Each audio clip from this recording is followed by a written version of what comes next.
Hola, muy buenas tardes, amigos y amigas, y bueno, a toda la comunidad de Huastlancillo, pero principalmente a los niños que hoy cumplen en especial su día. Pues nuevamente nos vemos para una tercera lección de música prehispánica. Y bueno, en esta ocasión vamos a pasar a dos instrumentos que en realidad son uno, técnicamente son lo mismo, de los más importantes que hay en el instrumental prehispánico. Estamos hablando del teponaztli y el ayotl.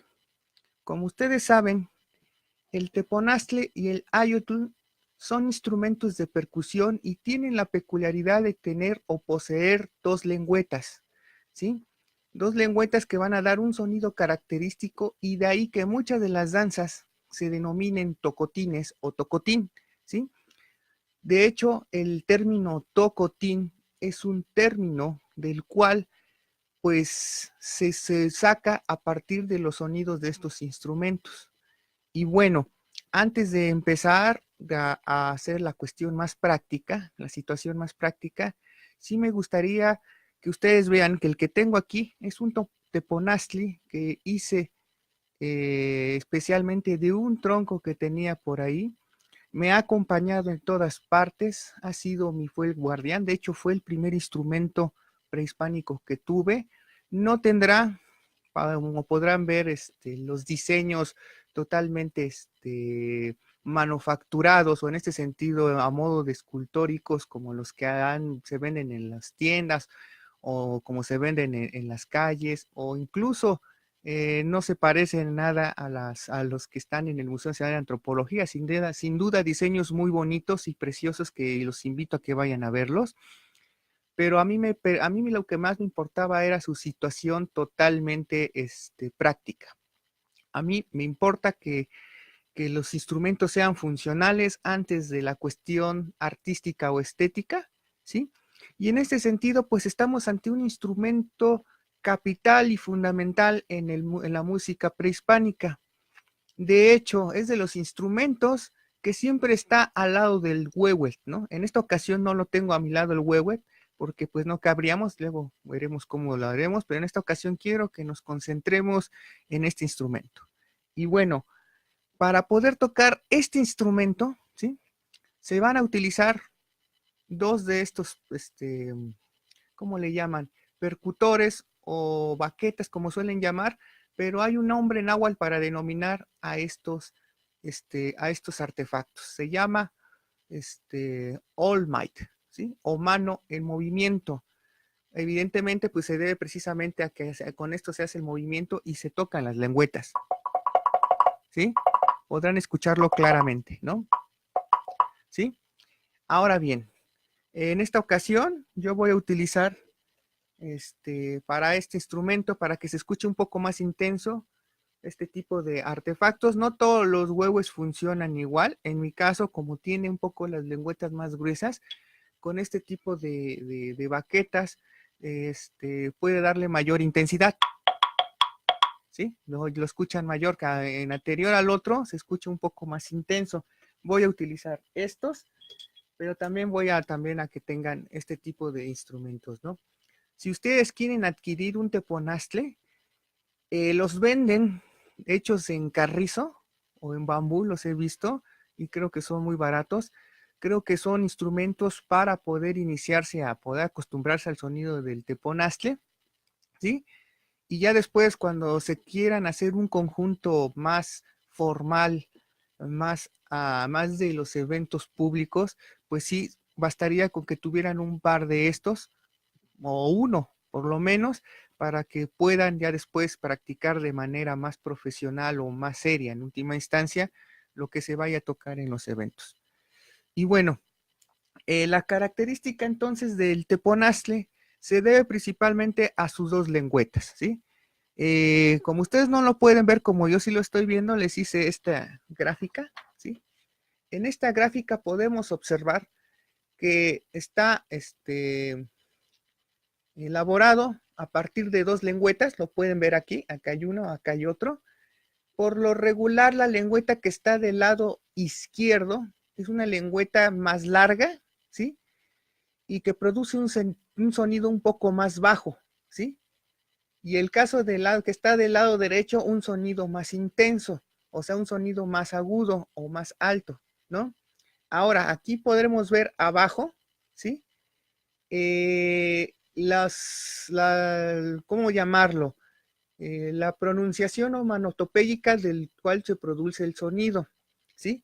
En este sentido, por ejemplo, podemos ver que la lengüeta de mi lado izquierdo, en este caso, es un poquito más baja, ¿sí? Y le pongo dos nomenclaturas discursivas, que es el to o el co. To, co, to, co, to, co, to, co, ¿sí? Y en el caso del que está del lado izquierdo, del lado derecho, perdón, es su nomenclatura ti y ki. Ki, ti, ki, ki, ki, ti, ki, ¿sí? En este sentido, así es como vamos a identificar nosotros los sonidos. Es importante que siempre tengamos para cuestiones prácticas, que la lengüeta más baja esté de nuestro lado izquierdo y la lengüeta más alta o de sonido agudo de nuestro lado derecho, porque es importante distinguirlo y evitar pues, problemas técnicos a la hora de ejecutar. No se toca instintivamente, ahí sí quiero que sean muy claros, por eso hay nomenclaturas, estas nomenclaturas del to y el ti, el co y el ki, de hecho son anotaciones que existen en los cantares mexicanos, muy pocos los consideran, ¿sí? Porque precisamente es un instrumento que solamente lo tocan con unos fines meramente de improvisación. En esta ocasión no va a ser el caso. En este sentido, a mí me gustaría que tuvieran un oído, escucharan los sonidos. Nuestra mano izquierda siempre va a tocar el lado izquierdo y nuestra mano derecha el lado derecho. Entonces, al producir esos sonidos, ustedes tienen que apreciar qué sonido es el más bajo y qué sonido es el más agudo, ¿sí? A veces no se pueden distinguir porque hay teponastles con un sonido mucho más bajo, ¿sí? Lengüetas más alargadas, pero hay que saber tener oído. En estos casos, como aquí está una distinción más clara, podemos entonces decir que podemos pronunciar en estos casos las nomenclaturas dadas. Por ejemplo, to, ti, to, ti, to, ti, to, ti, to. O en su caso, el co, ki, co, ki, co, ki, co, ki, ¿sí? Podrán notar entonces que ahora se comprende un poco más claro a qué se referían con las danzas del tocotín. To, co, to, to, co, tin, to, co, tin, to, co, tin, to, co, tin. ¿Sí? No es casual, no es una invención de nuestros ancestros, es una nomenclatura que al conocer las letras que nos trajeron los hispanos, hicimos todo lo posible por anotar lo que pudiéramos rescatar de nuestra cultura y afortunadamente existen esos toques o esos señalamientos discursivos al principio de los cantares mexicanos. Ya luego les enseñaré a qué nos referimos con cantares mexicanos, pero en esta ocasión vamos a tratar de hacer esto un poco más práctico. Ya se dieron cuenta cuál es la dinámica de todo esto. Es un instrumento realmente importante en la instrumental prehispánico y quiero que ustedes lo conozcan para que ustedes puedan utilizarlo. Ahora bien, antes de pasar al teponaztle, quiero presentarles un instrumento semejante, ¿sí? Posiblemente sea el antecedente del teponaztle, ¿sí? Y que de alguna manera tienen la misma función, solamente que en esta ocasión el instrumento tiene las lengüetas totalmente invertidas. Hablo de este instrumento, que es una concha de tortuga, que en nuestra lengua es ayotl, y el ayotl tiene sus lengüetas en esta parte de la concha, ¿sí? ¿Sí? Originalmente se toca con un percutor de cuerno de venado. Está muy también ilustrado en los códices prehispánicos y lo mencionan mucho también en las crónicas, ¿sí? y tiene la misma función que les había dicho. To, ti, to, ti, to, co, ti, to, co, ti, ¿sí? Sin embargo, también pueden tocarlo con los percutores, también que pertenecen al teponaztle, porque tienen una gomita que impide que se maltrate el material. Debemos tocarlo con suma delicadeza. Ya de por sí el simple toque con el cuerno de venado es muy intenso, como los percutores que yo tengo para el teponaztle, ¿sí? Pero en esta ocasión podemos tocarlo con los olmais del teponaztle y tiene un sonido un poco apagado, pero muy bello.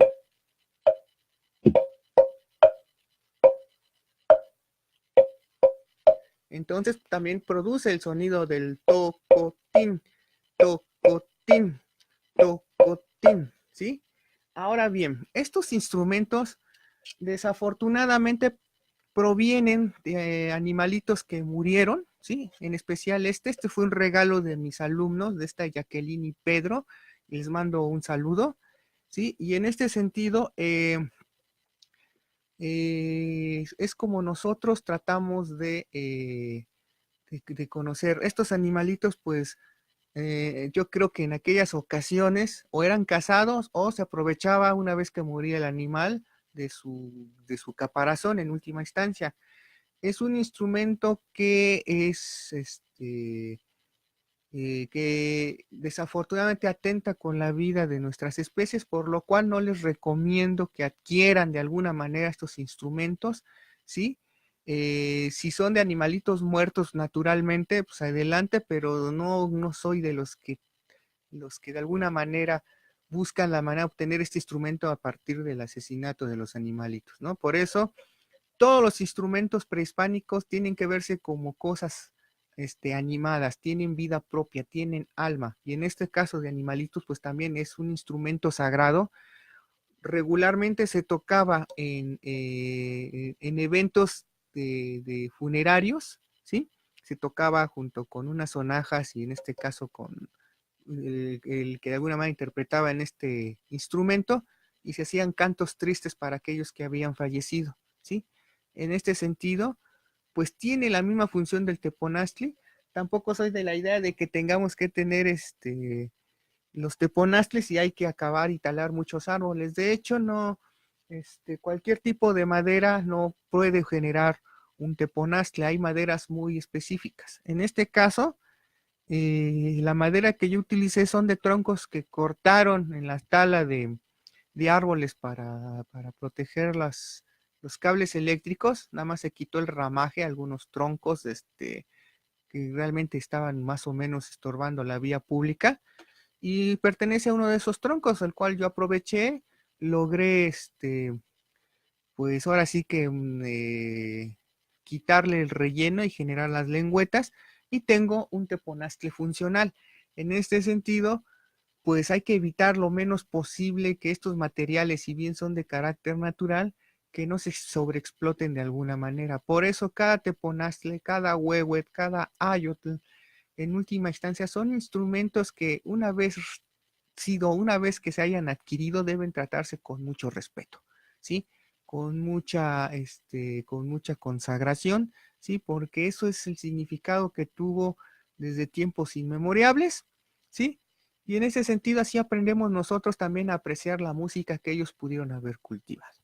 Y bueno, pues vamos a darle pie a aprender a tocar el teponaztle. Ya les dije, nuestra mano izquierda va a tocar la parte izquierda de la lengüeta o la lengüeta izquierda de nuestro teponaztle y nuestra mano derecha junto con Olma tocará la lengüeta del lado derecho, ¿no?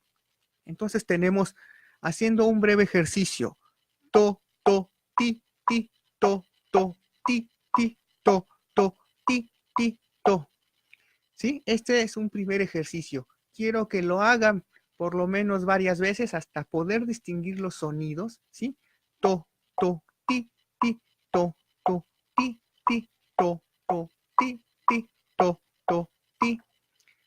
Si se dieron cuenta, tiene la misma función en el toque del huehue, pero el huehue produce solamente un sonido, o eso crea, o eso aparente es, porque se requiere ser un especialista. Muchos se dieron cuenta que podemos sacar distintas intensidades de nuestro tambor, pero en esta ocasión nos va a ayudar a distinguir el sonido grave del sonido agudo, ¿sí? Y en este sentido, tratemos de repetir el ejercicio del huehue, que es to, ti, to, ti, to, ti, to, ti, to, ti, to, ti. Podemos hacerlo más lento. To, ti, to, ti, to, ti. O un poco más rápido. To, ti, to, ti, to, ti, to, ti, to, ti, to, ti. ¿Sí? Hay que hacerlos, estos ejercicios, del más bajo, del intermedio y más rápido, ¿sí? Sin perder el ejercicio hay que hacerlo para saber distinguir. Una vez que ya tenemos esa distinción, empezamos a hacer esa variante que les enseñé en la lección segunda, que es precisamente un sonido más o menos estándar de la música prehispánica, que es el bajo, ¿sí? Y dos toques rápidos, es decir, to, ti, ti, to, ti, ti, to, ti, ti, to, ti, ti, to, ti, ti, to, ti, ti, to, ti, ti, to, ti, ti, to, ti, ti, to, ti, ti, to, ti, ti, to, ti, ti, to, ti, ti, to, ¿sí? ¿Por qué? Porque precisamente es un sonido que por lo que nos permite acompañar un poco al canto sin perder de vista el sonido. De hecho, recuerden, como les había dicho en la lección pasada, los cantos y danzas prehispánicas eran muy reiterativos, ¿sí? El ritmo debe ser constante. Y en este sentido, ahora sí que los oídos occidentales que escucharon esas danzas decían que eran danzas muy monótonas, ¿no? Pero recuerden ustedes que esa monotonía se debe precisamente, ¿sí?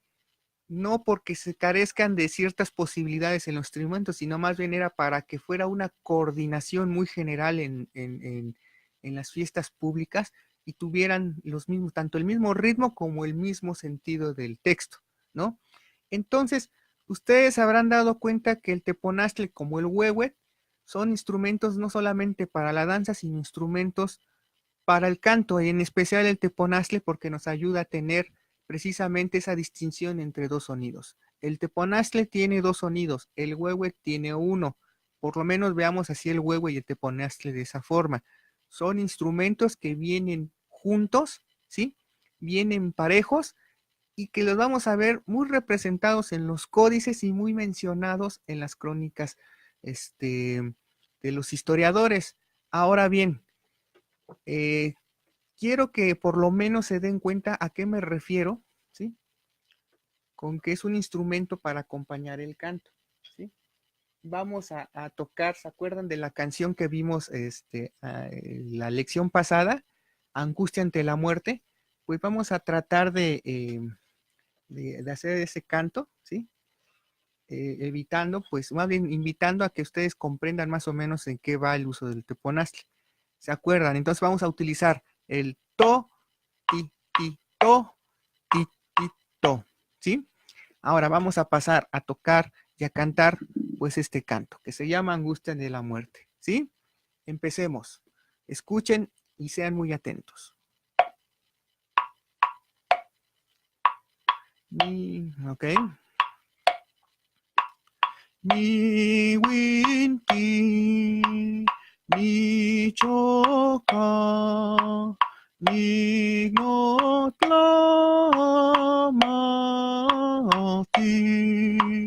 ni mati, ni kitoha, ni enamiki.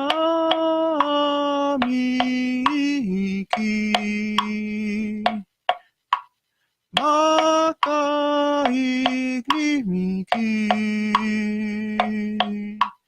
Makaiglipoliwi.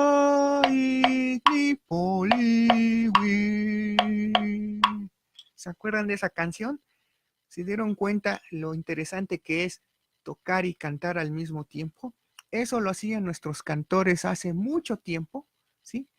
Y se nos ha olvidado este tipo de cantos. De hecho, en las danzas que denominan prehispánicas, que en realidad son mexicanistas de entretenimiento, solamente tocan el huehue y tocan toques totalmente que nada que ver con la música prehispánica y se olvidan de este instrumento sagrado e importante en los conjuntos musicales.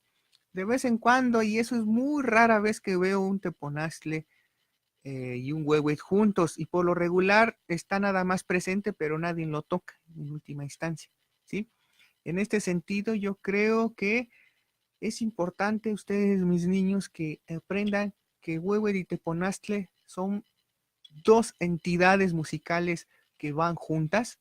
No olvidemos el mito de Huehue y Teponaztle, cuando fue el dios Ejecatl o Quetzalcoatl, como quieran llamarlo, fue encomendado por parte de Tezcatlipoca que fuera a la Casa del Sol, ¿sí?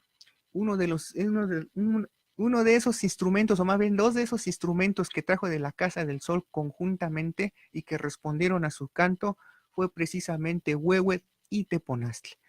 Se pueden tocar individualmente, eso sí es cierto, para acompañar el canto, pero casi por lo regular se tocan conjuntamente. Cuando se tocan los instrumentos conjuntamente producen un sonido realmente interesante, ¿sí? Ahora bien, lo mismo sucede con el ayotl. El ayotl es un instrumento que pues, podemos aprender a utilizar, tiene la misma dinámica. Escuchen. Ni winti, ni choca, ni no tlamati, ni mati, ni kitoa, ni el namiki.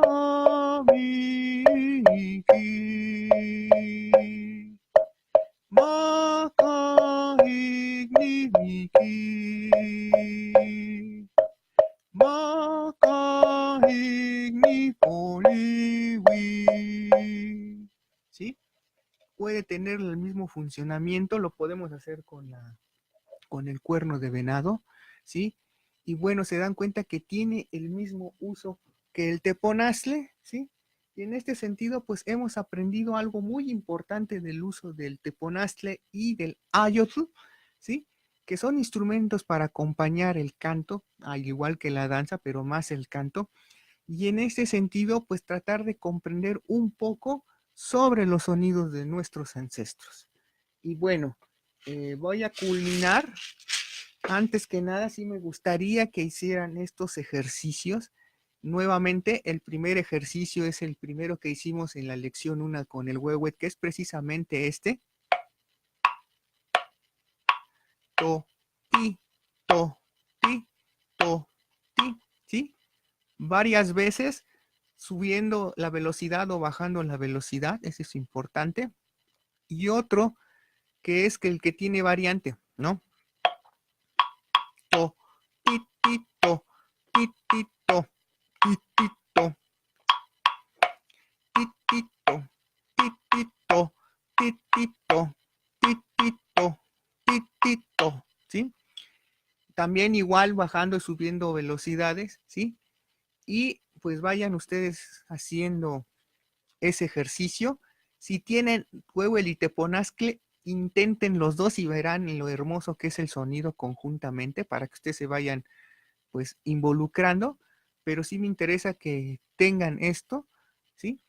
Y bueno, ya en la próxima lección trataré de que estén los dos instrumentos para tocarlo, ¿sí?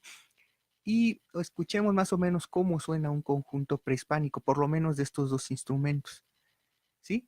Entonces, la próxima clase todavía seguimos con el teponaztle. En esta ocasión se va a integrar el huehue. Vamos a hacer una recapitulación de lo que hemos visto y tengo ya programado con nuestro gran amigo Felipe Jiménez una visita a su comunidad. Yo espero que estén practicando mucho. De todos modos, voy a estar solamente un día, unas 4 horas a lo mucho para darles instrucciones, indicaciones y todo tipo de situaciones o dudas que tengan, ¿sí? Y yo espero que hayan aprendido más. Yo seguiré haciendo videos. Ahorita estamos en la parte percutiva. Y ahorita lo que voy a terminar utilizando la sonaja para que ustedes vean que el sonido es realmente interesante, ¿no? Se puede hacer, aquellos que quieran utilizar más las sonajas, acompañar ese conjunto con el huevo y el teponaztle, pues empezar a enriquecer esa armonía sonora. Entonces sería algo así.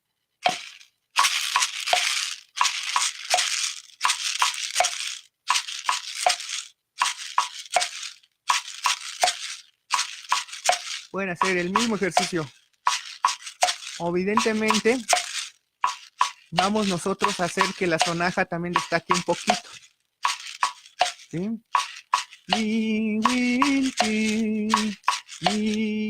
No, perdón, otra vez. Mi